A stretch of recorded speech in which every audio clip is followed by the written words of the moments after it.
paint, sip, and chaos. So my friends and I decided to shake up our usual Friday night routine. Instead of the typical pub crawl, we signed up for one of those paint and sip events. You know, the kind where they hand you a glass of wine in one hand and a paintbrush in the other, hoping the creative juices flow as freely as the Merlot. We arrived at the studio, full of artistic ambition and perhaps a bit too much optimism. The instructor, a lively woman with a paint-splattered apron, welcomed us with a smile that suggested she'd seen it all before. Our task: recreate a serene landscape featuring a sunset over a tranquil lake.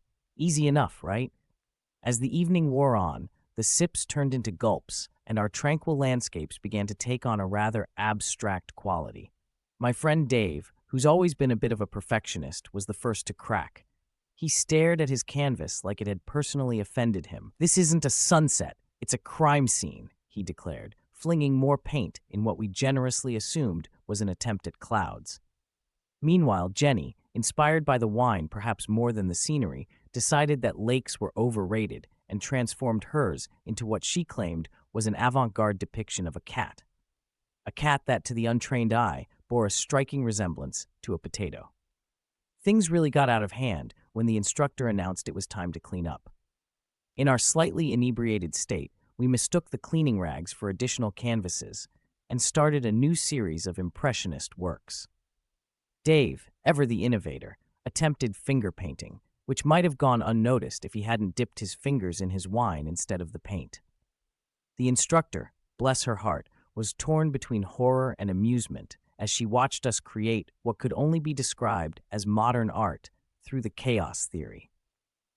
By the end of the night, our masterpieces were dry, though our dignity was still a bit damp. We lined up our works for judgment, standing proud like contestants in a very unorthodox art competition. The instructor, with a twinkle in her eye, pointed at Dave's piece and said, "You know, they say art should evoke emotion, and this, well, it certainly evokes something." As we stumbled out into the night, giggling and clutching our art, Dave turned to us and said, "Well, at least I can honestly say my art is one of a kind. Or, as Picasso might say, I paint what I think, not what I see. And tonight I was seeing double."